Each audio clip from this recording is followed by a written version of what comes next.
बोलती पुस्तके. ज्यांना वाचनाचा नाद त्यांना बोलती पुस्तके घाली साद. आमचं चॅनल सबस्क्राईब करा आणि सबस्क्राईब करायला इतरांनाही सांगा.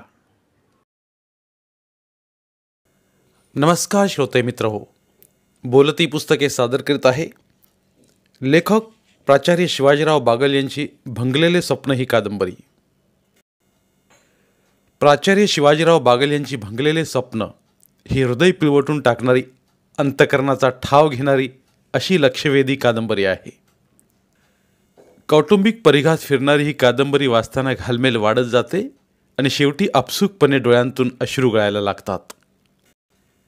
प्राचार्य शिवाजीराव बागल यांची सामाजिक निरीक्षण शक्ती, ज्वलंत कौटुंबिक समस्यांचा उहापोह करण्याची सामाजिक जाणीव ही या कादंबरीची बलस्थाने आहेत. ग्रामीण बोलीचा प्रवाही आविष्कार, कौटुंबिक वर्तुळात फिरणारे कथानक, प्रभावी भाषाशैली, सहज सुंदर संवाद आणि अंतकरणाला भिडणारे घटनाप्रसंग यामुळं आधुनिक मराठी कादंबरीच्या इतिहासात अतिशय समृद्ध आशय व्यक्त करणारी ही साहित्यकृती स्वतःचे स्थान निश्चितपणे अधोरेखित करेल.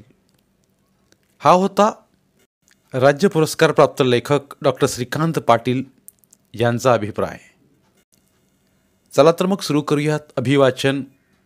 प्राचार्य शिवाजीराव बागल लिखित भंगलेले स्वप्न, भाग पहिला. 12वीचा निकाल लागला. आनंदाने उड्या मारीत घरी आला. त्याचा आनंद गगनात मावत नव्हता. त्याने आईच्या चरणावर मस्तक टेकून दर्शन घेतलं. आई, मी तुझे आणि बाबांचे स्वप्न साकार करणार. मला 95% गुण मिळालेत. माझे दोन्ही ग्रुप्स असल्याने मला इंजिनिअरिंगला किंवा मेडिकलला सहज प्रवेश मिळू शकतो. आनंदा म्हणाला. शाबास माझ्या लेकरा. त्याच्या कानशिलावरून हात फिरवून, मायेनं डोक्यावरून हात फिरून अलबेला घेत कौतुकानं पाहत म्हणाली, आनंदा, तू आमचे पांग फेडलेस बघ. तुझ्यासाठी घेतलेल्या कष्टाचं चीज झालं. थांब, तुझं तोंड गोड करते. म्हणत आनंदाच्या तळहातावर साखर ठेवताना मालनताईंच्या डोळ्यांतील आनंदाश्रू गालावरून ओघळले. नकळतपणे तिने ते अश्रू आपल्या पदराने पुसले आणि पुढील स्वप्न साकारण्यासाठी आपल्याला काय करता येईल याचा विचार मालनताई करू लागल्या. आपल्या तुटपुंजा संसाराला हातभार लावता लावता सदाचा जीव मेटाकुटीला येत होता. सदा जेमतेम शिकलेला, 10वीत गटांगळ्या खात बसलेला, बीजगणित सुटले नाही, त्यामुळे सदाच्या आयुष्याचे आर्थिक गणित संकटात आले होते. शेतीतील उत्पन्न कमी, खाणारी तोंड जास्त, नोकरी करावी म्हटलं तरी पुरेसं शिक्षण नाही. महत प्रयासानं शाळेत सदाला शिपाई पदाची नोकरी मिळाली. पत्नी मालन अशिक्षित होती, परंतु सुस्वभावी, प्रेमळ व संस्कारी वृत्तीची होती. सदाचा पगार तो किती? त्यात शहरात राहण्यासाठी खोली भाडे परवडणार आहे का? कुटुंबात 5 माणसं, दूध, भाजीपाला, महिन्याचा किराणा माल, कपडा लत्ता, त्यात मधूनच येणारे पाहुणे रावळे, त्यांचा खर्च, हे सारं कसं निभवायचं या प्रश्नानं सदाचं डोकं गरगरायचं. 2 पोरं, 1 पोरगी, त्यांच्या शिक्षणाचा खर्च होताच. पोरांच्या शिक्षणाची आबाळ होता कामा नये, त्यांच्या मनाचा कोंडमारा होता कामा नये. म्हणून सदा मालनला म्हणाला, मालन, काय हो धनी, आपण दोघांनी मिळून एक स्वप्न साकारायचं आहे. मला तुझी साथ हवी आहे.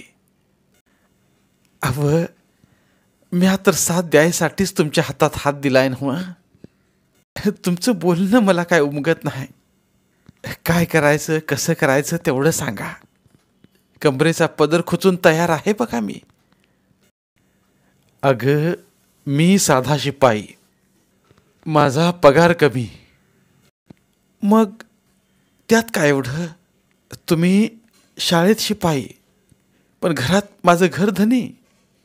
तुम्ही 3 लेकरांचा बाप आहे, पोटापुरता पगार हाय. ह्यात मी राजी खुशीनं संसार करते ना. अगं वेडे, ह्या फाटक्या संसारातच आपल्या 3 मुलांचं भाग्य उजळण्यासाठी, त्यांच्या भावी सुखी जीवनाची स्वप्न साकारण्यासाठी जगावेगळं काहीतरी करूया. मग करूया की, नाही कोण म्हटलं. तुम्ही काय ते ठरवायचं. मी काय अडाणी ठकू, कशाला काय बघू. तुम्ही काय म्हणाल त्याला व्हायला व्हय म्हणायचंय. आपल्या चिमण्या बाळांसाठी त्यांच्या पंखात बळ येईपर्यंत खस्ता खायच्या. झट्ट झोंब घेत झटायचं. सपान पुरं झाल्यावर आनंदानं डोळे मिटायचं. मग कितीही दुःख झालं तरी गटागटा गिळायचं. माझी तयारी आहे. पण पण तुम्ही कच खाऊ नका. चांगला विचार केला तर चांगलंच होतं आणि वाईट विचार केला तर वाईट होतं. आपण नेहमी चांगला विचार करावा एवढंच कळतं बरं मला. म्हणत मालनने लाडीक नजरेनं सदाकडं पाहिलं. तसा सदाही आपल्या अडाणी बायकोची बोलण्यातील हुशारी बघून हराकला आणि हळूच मालनला चिमटा घेत म्हणाला, तुझी माझी जोडी लय रंगात आली आहे तुमची गोडी. कवा पण काढताय खोडी. आता पळतच येईल बघा आपली हरणाची जोडी. क्लास सुटला की धावत येईल. आई मला जेवायला दे, आई मला जेवायला दे म्हणतील. तुम्ही मला स्वप्नात दंग करत रंग करताय म्हणत मालन मनापासून लाजली. 12वी पास झाल्यावर बऱ्याच प्राध्यापकांची विचारविनिमय करून आनंदने मेडिकलला प्रवेश घेण्याचा निर्णय घेतला. प्रवेश फी, शिक्षण fee, term fee, mess, hostel fee वर्षाला किमान 2 लाख रुपये खर्च येणार होता. शिवाय घरखर्च होता. कमीत कमी खर्च केला तरी दरमहा 10 ते 12 हजार रुपये घरखर्च होता. त्यातच घरमालकाने 2,000 वरून 3,000 घरभाडे केले होते. म्हणजे वाढता खर्च. मला मेडिकलला प्रवेश घ्यायचा आहे हे बाबांना कसं सांगावं या विवंचनेत आनंदा होता. आनंदा आता मोठा झाला होता. त्याला सर्व काही कळत होतं. नाजूक आर्थिक परिस्थितीची जाणीव होती. चांगले मार्क्स होते म्हणून शासकीय मेडिकल कॉलेजला हमखास ॲडमिशन मिळणार होते. पण आर्थिक गुंता कसा सोडवायचा याची चिंता आनंदला लागली होती. आई मालन व बाबा म्हणजे सदा यांना भीत भीत आनंदने मेडिकल प्रवेशाचा विषय काढला तेव्हा बाबा म्हणाले, आनंदा, मेडिकल शिक्षणाचा खर्च जास्त, आपलं उत्पन्न कमी. मी 4थी श्रेणीतला कर्मचारी. माझी मिळकत किती. तुझ्या शिक्षणाची आर्थिक जबाबदारी कशी काय पेलणार. शिवाय माझी शिल्लक अगदी मामूली आहे. म्हणून म्हणतो आनंदा, कमी खर्चाचा कोणता तरी कोर्स घे आणि लवकर कमवता हो. गरिबांनी मोठी स्वप्न बघण्यात अर्थ नसतो. ते काही नाही बाबा, मी ठाम निर्णय घेतला आहे.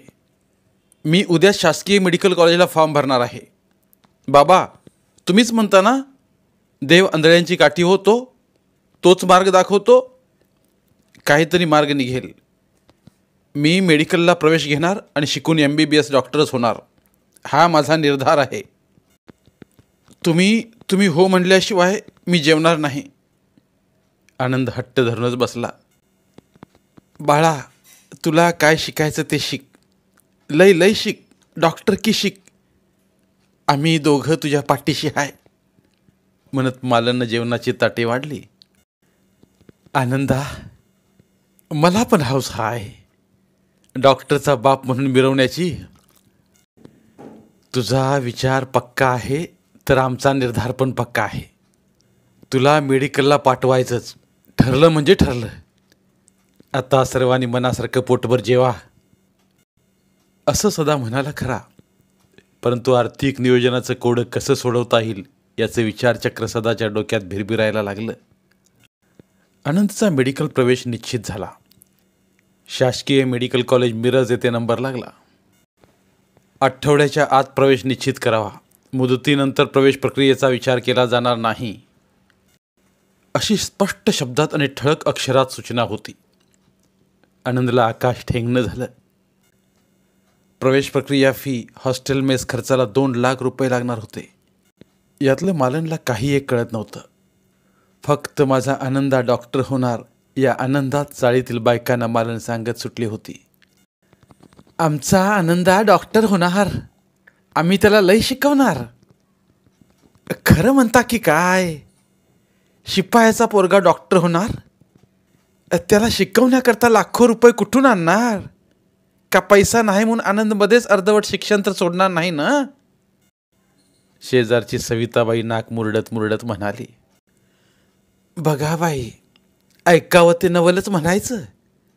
आमच्या ह्यांनी आमच्या महेशला लाखो रुपये खर्चून ट्युशनला ठेवला होता. आमचे हे लाखो रुपयांची बॅग भरून तयार आहेत, पण आमच्या महेशचं जळलं मेलं नशीबच फुटकं.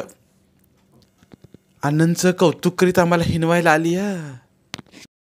फणकारानं राधिकाबाई म्हणाल्या, अहो असं कसं म्हणता, उगी कुणाला कष्टाशिवाय फळ मिळत नसतं. आनंदा आहेच मुळी हुशार. ट्युशनशिवाय त्याने एवढे मार्क्स मिळवले हो. तुमचा आनंदा जिद्दी आहे हो. मला त्याच्या यशाचं कौतुक आहे. कामिनीबाई मात्र दिलखुलासपणे बोलल्या, मालनबाई अडाणे असल्या तरी त्यांनी मुलांवर चांगले संस्कार केले हो. शुद्ध बिजापोटी फळे रसाळ गोमटी म्हणत बकुळा आजीचा रामनाम जप चालूच होता. कोणी असं म्हणत होतं तर कोणी तसं म्हणत होतं, पण मालनबाई सुरुवातीपासूनच कोणाचं काही फारसं मनावरच घेत नव्हती.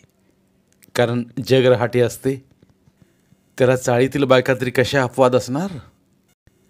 तोंडासमोर गोड बोलणार आणि पाठीमागे टिंगल टवाळी करणार, त्याला आमची चाल तरी कशी अपवाद असणार म्हणा. मालनबाई मनातल्या मनात विचार करत होत्या. आनंदच्या शाळेतल्या फलकावर ठळक अक्षरात आनंदच्या मेडिकल प्रवेशाची बातमी लिहून अभिनंदन करायला गेले होते व पुढील शिक्षणास शुभेच्छाही दिल्या होत्या. तसेच प्रार्थनेच्या वेळी सर्वांसमक्ष माननीय मुख्याध्यापकांच्या शुभहस्ते आनंदचा खास सत्कार झाला आणि त्याचबरोबर आनंदचे पालक म्हणून सदा आणि मालनचाही विशेष सत्कार झाला. त्यावेळी मुख्याध्यापक सद्गदित होऊन म्हणाले, आनंदासारखा गुणी, हुशार, अभ्यासू मुलाचा मला सार्थ अभिमान आहे. आमचा विद्यार्थी भविष्यात नामवंत डॉक्टर होईल. तो गोरगरीब रुग्णांची सेवा करेल. आईवडिलांचं, आपल्या शाळेचं, आपल्या परिसराचं नाव उज्ज्वल करेल यात शंका नाही. त्याच्या भावी शिक्षणास शुभेच्छा. ही शाळा तुझे सदैव स्वागतच करेल. मुख्य म्हणजे आनंदच्या यशाचे खरे वाटेकरी त्याचे जन्मदाते आई वडील आहेत. वडील अल्पशिक्षित, चतुर्थ श्रेणीत काम करतात. आईला अक्षर ओळख नाही तरीसुद्धा आपल्या मुलांवर सुसंस्काराचे बीजारोपण करण्यात या माऊलीचा वाटा अनमोल आहे असं मला वाटतं. कॉलेजने केलेला सत्कार आणि कौतुक ऐकून दोघांचंही अंतःकरण भरून आलं होतं. तुमचे सर्वांचे आशीर्वाद आणि शुभेच्छांचे पाठबळ पाठीशी असल्याने अतिशय प्रामाणिकपणे अभ्यास करून मी माझे ध्येय पूर्ण करेन. माझ्या या यशात प्राचार्य, प्राध्यापक, सर्व शिक्षकेतर स्टाफ या सर्वांचा महत्त्वपूर्ण वाटा आहे. आईवडिलांचे योगदान अत्यंत मोलाचे आहे. त्यांचे कष्ट, त्यांचे उपकार मी कधीच विसरू शकत नाही. माझ्यासारख्या सामान्य कुटुंबातील मुलाला तुम्ही प्रेम दिले, प्रोत्साहन दिले, माझा उचित सन्मान केला. मी सर्वांचा मनापासून ऋणी आहे. आनंदनं असं म्हणता सर्वांनी टाळ्यांचा कडकडाट केला. आनंद सुखावला होता तर सदा व मालनला आनंदचा कौतुक सोहळा पाहून ऊर भरून आल्यासारखं झालं आणि त्याच तंद्रीत सदा खर्चाच्या आकड्याचा मनातल्या मनात ताळमेळ घालत होता. विद्यालयात नारायण नावाचा एक शिपाई होता. तो दिलदार स्वभावाचा होता. प्रत्येक काम हसत मुखाने करायचा. सदा प्रामाणिकपणे काम करायचा, पण कायम गंभीर असायचा. पांडू शिपाई मात्र या दोघांहून वेगळा होता. मूलबाळ नाही म्हणून मनाशीच कुडत बसायचा. शाळेतल्या मुलामुलीवर एवढ्या तेवढ्या कारणावरून खेकसायचा. शिक्षकांशी उद्धटपणे वागायचा. फक्त मुख्याध्यापकांना नरमायचा. रोज संध्याकाळी दारू ढोसायचा. मटका जुगार खेळायचा. जवळचा पैसा संपला म्हणजे दारूच्या नशेत बायकोला बडवायचा आणि दारूची नशा उतरल्यावर रडायचा आणि मग बायकोची समजूत काढत म्हणायचा, हौसे, मला दारू प्यायची हौस नाही, पण करणार काय? दुःख सहन होत नाही म्हणून दारू पिल्याशिवाय राहत नाही मी. असलं कसलं दुःख आहे तुम्हाला? अगं, आपल्या लग्नाला 12 वर्षे झाली तरी पोरबाळ कसं होत नाही? कोणी असं म्हटल्यावर मला टेन्शन येतं आणि ते टेन्शन कमी करण्यासाठी मग मी दारू पित राहतो. ही अक्काबाई पोटात गेल्यावर मग माझं डोकं भानावर राहत नाही. मग मी तुला बदलत राहतो. तू मार खातीस, रडत बसतीस. मग माझं टाळकं टाळ्यावर येतं. ह्या दारूनं पार तुमची रया गेली या. अवसान हाय का अंगात? मुलं बाळं होण्यासाठी अंगाला अंग भिडावं लागतंय. तुम्ही दारू डोसून पालतं पडताय. आणि मी माझा नवरा कधी सुधारायचा म्हणून उत्तानी पडून रात्री चांदण्या मोजत बसती. अशी दोघांची रोजच झंगट पकड भांडणं होत रात संपायची आणि दिवसा तारवटल्या डोळ्यानं पांडू शाळाजवळ करायचा आणि बसल्या जागी डुलक्या हाणायचा. त्याच्या स्वभावाला औषध नव्हतं, तरी पण शाळा, स्टाफ, संचालक मंडळ पांडूला सांभाळून घेत होतं. कधी काळी शाळा विना अनुदान असताना त्यानं मोफत सेवा केली होती. आज ना उद्या पांडू सुधारेल म्हणून पांडूला सुधारण्याची संधी ते देत होते. पांडू आपल्या व्यसनाला मुरड घालू शकत नव्हता. पांडू असला काय, पांडू नसला काय, त्याच्याकडं फारसं कुणी लक्षच देत नव्हतं. हे सर्व खरं असलं तरी पांडू माणुसकीतला माणूस होता. कोणाचा द्वेष, मत्सर करत नव्हता. आपुलकीनं बोलणाऱ्याला मनापासून दाद द्यायचा, साथ द्यायचा. आणि कुणी आडवं बोललं, वागलं तर पांडू दांडून कोल्हायचा, जशास तसा वागायचा. 2 दिवसांनी आनंदा मेडिकलला ॲडमिशन घेण्यासाठी मिरजला जाणार होता. अद्याप पैशांची तजवीज झाली नव्हती. सदा प्रचंड तणावात होता. त्याचं मन कशातच लागत नव्हतं. तो 2 लाख रुपयांची जुळणी कशी करता येईल याचाच विचार करत होता.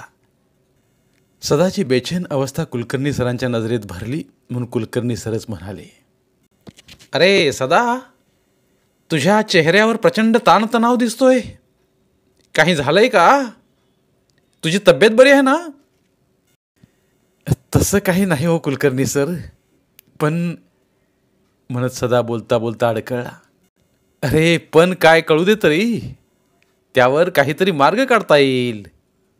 सांग बरं, खुल्या मनानं बोल. आम्ही तुला परके आहोत का? सर, 2 दिवसात आनंदला प्रवेश घ्यायचा आहे. तुम्हाला तर माहीत आहे, मी साधा शिपाई माणूस. माझी शिल्लक काय असून असायची आहे. माझ्याकडे जेमतेम 30,000 रुपये आहेत. कमी पडणारे 1,70,000 कसे जमवायचे याचा मनावर ताण आहे.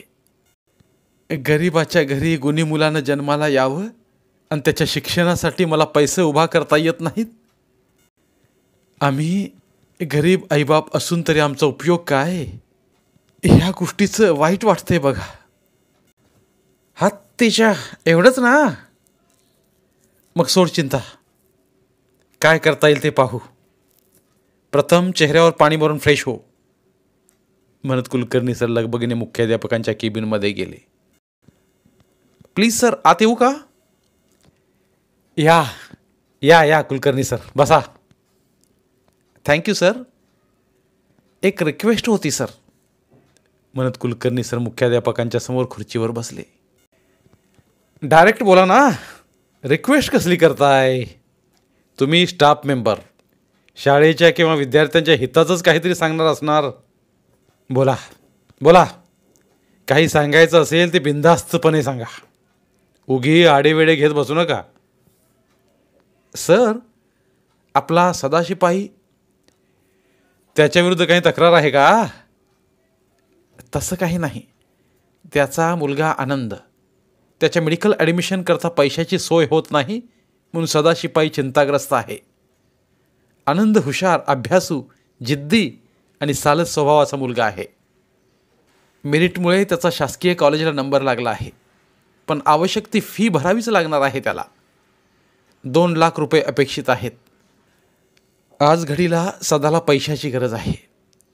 आपण सर्वांनी मिळून काही मदत केली किंवा अन्य काही मार्ग काढता येईल का यावर चर्चा करण्यासाठी आपल्याकडे आलो होतो.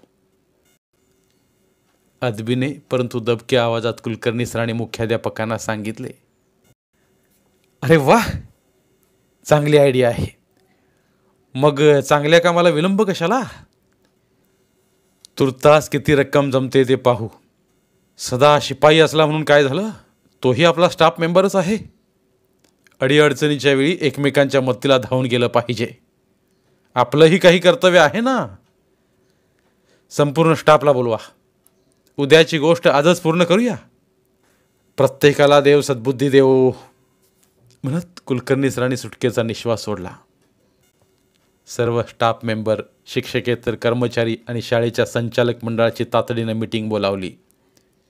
सदाने मीटिंगला उपस्थित न राहता बागेतील फुलझाडांना पाणी घालावं असं नारायण शिपायानं सांगितलं. बरोबर 3 वाजता सर्व स्टाफ, मुख्याध्यापक व संचालक मंडळाची मीटिंग सुरू झाली. सर्व संचालक मंडळ, सहकारी कर्मचारी बंधू भगिनींचे मुख्याध्यापकांनी हसतमुखाने स्वागत केले आणि अत्यंत तातडीने बोलवलेल्या मीटिंगचे कारण विशद केले. मित्र हो, आपण शैक्षणिक क्षेत्रात काम करतो. अत्यंत पवित्र काम करत आहोत आपण. आपला सहकारी मित्र सदा शिपाई, त्याचा मुलगा आनंद, त्याला मेरिटनुसार शासकीय मेडिकल कॉलेजात ॲडमिशन मिळालं आहे. परंतु सदाची आर्थिक परिस्थिती जेमतेम असल्याने एकदम एवढी मोठी रक्कम सदा उभी करू शकत नाही.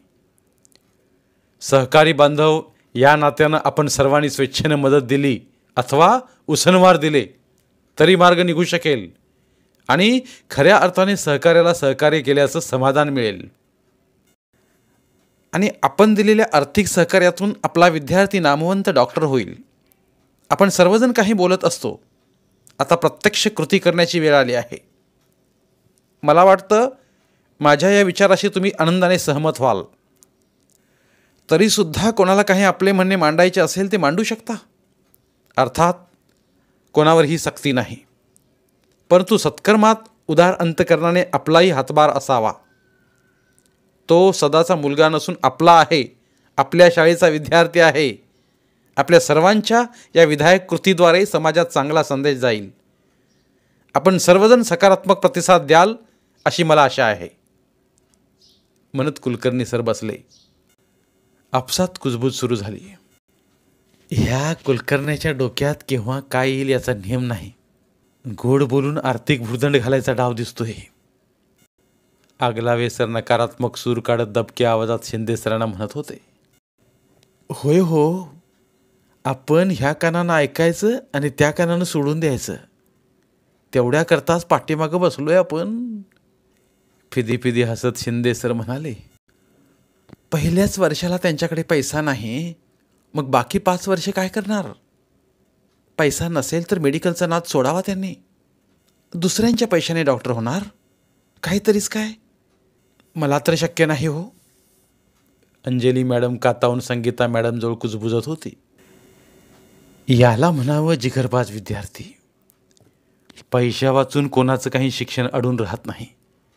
देवदयेनं व्यवस्था होत राहते, फक्त चिंता करायची नसते. दानत दाखवायची हीच खरी वेळ आहे. साळुंके सर मनातल्या मनात म्हणत होते. आपापसात चाललेली कुजबूज लक्षात घेऊन मुख्याध्यापक म्हणाले. बंधूनो, आपापसात कुजबूज न करता काही बोलायचं असेल तर उठून बोला. प्रत्येकाला परवानगी आहे. तुम्हा सर्वांच्या आर्थिक सहकार्यामुळेच तुमच्या प्रत्येकाच्या पुण्याईमध्ये भर पडणार आहे.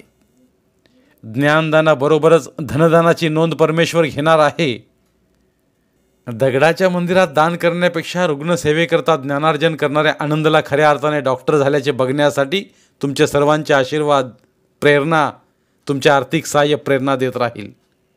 मी सर्वांसमक्ष जाहीर करतो की यात माझा खारीचा वाटा म्हणून 11,000 रुपये शैक्षणिक मदत जाहीर करतो मी. सर्वांनी टाळ्या वाजवल्या. कुलकर्णी सरांनी लगेच प्रतिसाद देत 10,000 रुपये जाहीर केले. काळे सरांनी 5,000 जाहीर केले. शिक्षण संस्थेच्या अध्यक्षांनी 25,000चा चेक दिला. नारायण शिपायाने 2,000 रुपये जाहीर केले. पांडू शिपायाला फारसं कोणी जमेत धरत नव्हतं. बेवडा माणूस, कशाच्याच कामाचा नाही म्हणायचे. पण तोच पांडू म्हणाला, मला पण अभिमान आहे. सदाचा पोरगा म्हणजे आपला पोरगा. माझा महिन्याचा पगार 12,000 रुपये देणार. आपलं नाव पांडू आहे. इतर गोष्टीत आडवा दांडू घालतो, पण चांगल्या कामात चेंगटपणा करणार नाही. पांडू दारुडा असला तरी त्याची दानत मोठी होती. कुलकर्णी सरांनी एक कागद फिरवला. आपापली नावं टाकून त्यासमोर मदतीची रक्कम नमूद करावी म्हणून कागद फिरवला. बहुतेकांनी आडेवेळे न घेता 1,100 रुपये, 2,000 रुपये, 2,500 रुपये लिहिले. आता इतर सर्वांनी होकार दिला आहे. आपणच कसा नकार द्यायचा? म्हणून Aglave sir, Shinde sir, Anjali madam, Sangita madam यांनी अनिच्छेनेच 1,000 रुपये तोंड वेंगाळून लिहिले. चांगल्या कामाला कायम टाळाटाळ करणारी मंडळीही तयार झाली. याचेच कौतुक कुलकर्णी सरांना वाटत होते. सर्वांच्या रकमेचा आकडा जवळपास 1,10,000 रुपये इतका झाला आहे. सदाकडे 30,000 आहेत, म्हणजे जवळपास 1,40,000ची सोय झाली. उरलेल्या 60,000 रुपयांची सोय कशी करता येईल ते उद्या पाहू. आपण नमूद केलेली रक्कम रोख अथवा चेक स्वरूपात उद्या सकाळी 10 वाजता जमा करावी, म्हणजे एक रकमी सर्वांची मदत प्रार्थनेच्या वेळी सदाकडे सुपूर्द करता येईल. मुख्याध्यापकांनी सांगितलं. सर्वांना चहापाणी झालं आणि मिटिंग संपली. मिटिंगचा विषय आर्थिक मदत. या सर्व गोष्टींपासून सदाला कुलकर्णी सरांनी मुद्दाम बाजूला ठेवलं होतं. मिटिंगमध्ये विधायक निर्णय झाला तर ठीक, परंतु निर्णय प्रतिकूल झाला असता किंवा सदाच्या आर्थिक परिस्थितीचा दारिद्र्याचा बाजार मांडल्यासारखे झाले असते, कदाचित सदाला ते रुचले नसते. आणि म्हणूनच सदाला बागेतील फुलझाडांना पाणी घालण्यास सांगितले होते. सदाला एकदम सरप्राईज द्यायचे होते आणि म्हणूनच सदाला मिटिंगपासून अलिप्त ठेवले होते. दुसऱ्या दिवशी प्रार्थनेच्या वेळी कुलकर्णी सरांनी आपल्या सर्व स्टाफ संचालक मंडळाकडून झालेल्या मदतीची थैली मुख्याध्यापकांच्या हस्ते सदाच्या हाती सुपूर्द केली. सदाला आश्चर्याचा धक्काच बसला. सदा म्हणाला, खरंच मी तुमचा अत्यंत ऋणी आहे. तुमची सर्वांची अनमोल मदत मी कधीच विसरू शकत नाही. प्रत्येकाच्या पैशाची मदतीची मला आणि माझ्या कुटुंबियांना सदैव जाणीव राहील. सदा कृतार्थपणे बोलला. अजूनही 60,000 रुपयांचा प्रश्न बाकी होता. मालनने तिची बोरमाळ व कर्णफुले मोडून 25,000ची तजवीज केली. मुख्याध्यापकांनी सदाचे प्रॉव्हिडंट फंडाचे खाते चेक केले. त्यात 50,000 होते, परंतु PFचे लोन 80% जास्त मिळत नव्हते. शिवाय फंडाचे लोन मंजूर होऊन हाती मिळायला 40 दिवसांचा अवधी लागणार होता, पण ते खात्रीने मिळणार होते. म्हणून मुख्याध्यापकांनी स्वतःचे 40,000 रुपये सदाला PF लोन मिळेपर्यंत उसनवारीने दिले. पैशाची जुळणी झाली. सदाची चिंता मिटली. आनंदच्या ॲडमिशनचा मार्ग मोकळा झाला. सदा सहकारी बांधवांच्या उपकाराच्या ओझ्यानं दबला होता. पुढे PF लोनचा हप्ता पगारातून कपात होणार, म्हणजेच हातात कमी पगार येणार. त्यात घरखर्च आणि इतर खर्च कसा भागवायचा ही चिंता सदाची पाठ सोडत नव्हती. मिरज येथे शासकीय मेडिकल कॉलेजला रीतसर प्रवेश घेऊन आनंदने आपल्या अध्ययनावर लक्ष केंद्रित केलं. लेक्चर अटेंड करणे, प्रॅक्टिकल मन लावून करणे, रोजचा अभ्यास रोज करणे. इतर विद्यार्थ्यांसारखा त्याला चंगळवाद करता येणे शक्य नव्हतं.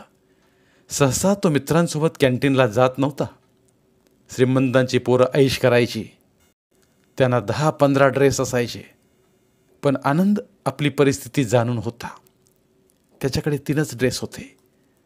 सकाळ संध्याकाळ मेसमध्ये जाणे, ताटात पडेल ते अन्न पूर्ण ब्रह्म समजून आनंदाने खाणे आणि नावाप्रमाणे सदैव हसतमुख आनंदी राहणे हा आनंदचा स्वभाव होता. मेडिकल कॉलेजची मुलं मुली म्हणजे मन मोकळेपणानं राहणारी, खुलेपणानं आपलं मत व्यक्त करणारी, हायपाय राहणारी, मौज मज्जा करत बिनधास्तपणे वागत. परंतु आपल्या कर्तव्याची जाणीव ठेवून ध्येय लक्षात घेऊन वाटचाल करत समस्वभावी मित्रमैत्रिणींची दोस्ती करायची. पटलं तर ठीक, नाही पटलं तर ठीक म्हणत मस्त मजेत वाटचाल करत होती. पण याला आनंद अपवाद होता.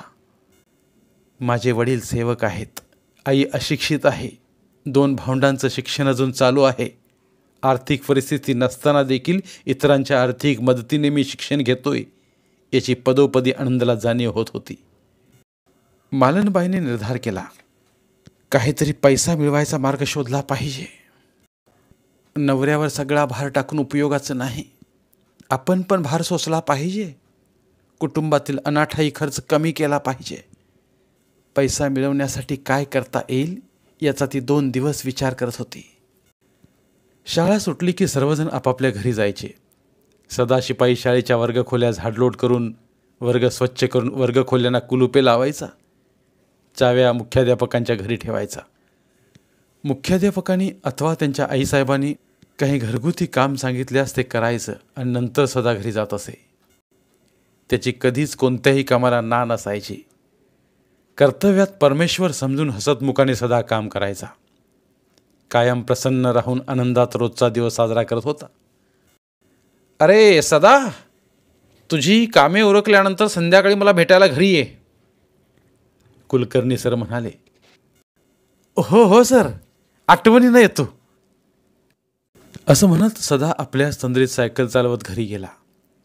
रमेश आणि नयनाच्या अभ्यासाची चौकशी केली. मालनने केलेल्या गरमागरम ज्वारीची भाकरी आणि डाळीची आमटी खाऊन ढेकर दिली.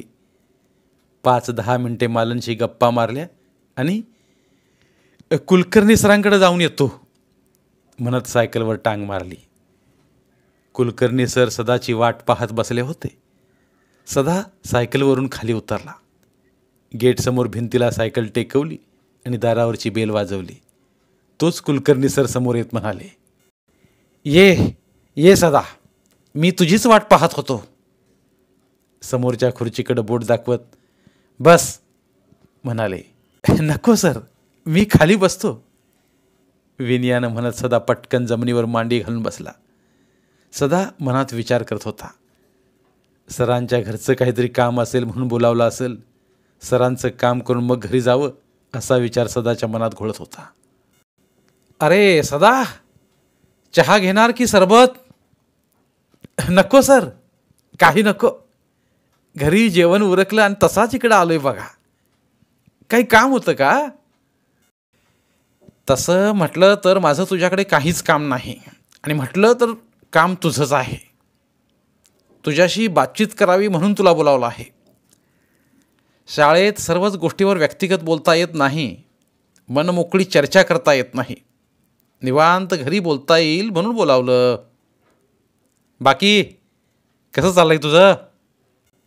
सर्व काही ठीक चाललंय सर. मिरजेत आनंद व्यवस्थित शिकतोय ना? त्याला काही अडचण वगैरे काही नाही ना? अडचण वगैरे काही नाही सर, तो चांगला अभ्यास करतोय. रोज रात्री फोनवरून घरच्यांशी बोलतोय. रोजचा संपर्क आहे. म्हणजे आनंदचं छान चाललंय म्हणायचं. होय सर, याचं सर्व श्रेय तुमचं गुरुजनांचं आहे. आम्ही आईवडील नावालाच आहोत. त्याची बौद्धिक जडणघडण करण्यात, त्याच्या यशात तुमचा सिंहाचा वाटा आहे. सर, तुमचे सर्वांचे उपकार कधी विसरू शकत नाही मी. सदा डोळ्यात पाणी आणून कृतार्थ भावनेने बोलत होता. अरे उपकार वगैरे काही नाही, आम्ही आमचे नैतिक कर्तव्य केलं. परमेश्वर कोणाला तरी सद्बुद्धी देतो आणि ते कार्य करून घेतो. आपण माणसं निमित्त मात्र असतो. बरं, रमेश आणि नयनाचा अभ्यास काय म्हणतोय? त्यांचं कसं चाललंय? कुलकर्णी सर आपुलकीने चौकशी करीत होते. कुलकर्णीबाईंनी मालनची चौकशी केली. येताना मालनला बरोबर आणलं असतं तर बरं झालं असतं. आम्हा दोघींना गप्पा मारता आल्या असत्या. काकी, तुम्ही सुशिक्षित, आमची मालन अडाणी अशिक्षित. ती काय गप्पा टप्पा मारणार? घर भलं की आपण भलं म्हणत 4 भिंतीच्या आत वावरणारी ती. सदा काहीतरी बोलायचं म्हणून बोलला. अहो, तुम्ही पुरुष मंडळी बायकांना तुच्छ लेखता, हे काही बरोबर नाही हं. मालनला अक्षर ओळख नाही म्हणून काय झालं? तिने तर सुशिक्षित पदवीधर महिलेपेक्षा मोठं काम केलं आहे. मुलांवर संस्कार करणे हे मातेचं काम आहे, आणि तिने ते काम चोख बजावले आहे. तुम्ही तिचा अभिमान बाळगायला पाहिजे. स्त्री शक्तीला, कर्तृत्वाला कमी लेखू नका. कुलकर्णीबाईंनी सदाला चांगली समज दिली. होय काकी, खरं आहे तुमचं, चुकलं माझंच, असं म्हणत सदाने हसत हसत आपली चूक मान्य केली. सदा, तुझी आर्थिक घडी काय म्हणते? कसं भागवतोस? कुलकर्णी सर आपुलकीने विचारत होते. सर, खरं सांगायचं तर आर्थिक घडी बसता बसना. PFची लोन कपात चालू झाली आहे. वाढता खर्च आणि तुटपुंजा पगार, खोली भाडं, इतर खर्चानं मान वर निघत नाही. शिवाय आनंदला दरमहा वर खर्चाला म्हणून 2-3 हजार रुपये द्यावं लागतात. तोही काटकसरीनं खर्च करतो, आवश्यक तेवढाच खर्च करतो. इतरांच्या मुलांसारखा छंदी फंदी वागत नाही. तो तुमच्या संस्काराखाली मोठा झालाय ना. सदा, तुला 4 पैसे जादा कसे कमवता येतील त्याचा सल्ला देतो, पण तू मात्र कष्टाची तयारी ठेव. कितीही कष्ट करीन, रात्रंदिवस कष्ट पडू द्या, परंतु मुलांना शिकवण. दोघं नवरा बायको पोटाला चिमटा घेऊ आम्ही. तुम्ही सांगाल ते काम आवडीनं करू. कष्टाला कधीच डगत नाही. आत्मविश्वासानं सदा बोलत होता. शाबास, अशीच हिंमत धर. कष्टाला यश मिळतेच. तू रोज सकाळी पहाटे 5 वाजता उठून घरोघरी वर्तमानपत्र टाकायची. किमान सुरुवातीला 100 पेपर गेले तरी चालतील. त्याचबरोबर दूध संकलन केंद्रातून दुधाच्या पिशव्या घ्यायच्या व घरपोच सेवा द्यायची. सेवा वेळेत होते आहे म्हटल्यावर लोकांचा त्रास वाचतो. सेवा घरपोच होते. यातून तुला 4 ते 5 हजार रुपये दरमहा कमिशन मिळेल. तेवढाच आर्थिक हातभार लागेल. रोज सकाळी 5 ते 7 ह्या 2 तासांचे तुला अधिक परिश्रम घ्यावे लागतील. तुझी थोडी अधिक धावपळ होईल हे मला मान्य आहे, परंतु उन्हाळा, पावसाळा, हिवाळा म्हणून आळस करून चालणार नाही. नित्यसेवा करावी लागेल. या व्यवसायात आळस करून चालत नाही किंवा दांडी मारून चालत नाही. इथं तत्पर आणि चोख सेवेलाच महत्त्व आहे. एक लक्षात ठेव, सध्या तरी तुला कठोर परिश्रमाशिवाय पर्याय नाही. होय सर, माझी तयारी आहे. तेवढी गिरायकं मिळवून द्या. तुम्ही आमच्या भल्याचा विचार करत असताना आम्ही 2 पावलं मागं कशाला राहू? सदा उत्साहानं म्हणत होता. तर मग ठीक आहे, परवा 1 तारखेपासून नव्या उद्योगाच्या तयारीला लाग. आणि आता बराच उशीर झालाय. शिस्तीत घरी जा. मालन आणि मुले वाट पाहत असतील. कुलकर्णी सर म्हणतात सदा भानावर आला. होय सर म्हणत सरांचा निरोप घेत सदा गेटच्या बाहेर आला. गेटच्या बाहेर लावलेली सायकल घेतली. सायकलवर टांग टाकली आणि सदाची सायकल रात्रीच्या अंधारात वाट शोधत घराकडे सुसाट सुटली होती. धन्यवाद. उर्वरित कादंबरी पुढील भागात. मराठीतील प्रतिभावंत लेखकांचं साहित्य, कथा, कादंबऱ्या ऐकण्यासाठी आमचं बोलती पुस्तके हे चॅनल सबस्क्राईब करा. आणि मराठी साहित्याचा प्रसार करण्यासाठी प्रत्येक मराठी माणसाला सबस्क्राईब करण्यासाठी आवाहन करा. आणि बोलती पुस्तके या साहित्य चळवळीत सहभागी व्हा. आपले पुन्हा एकदा धन्यवाद.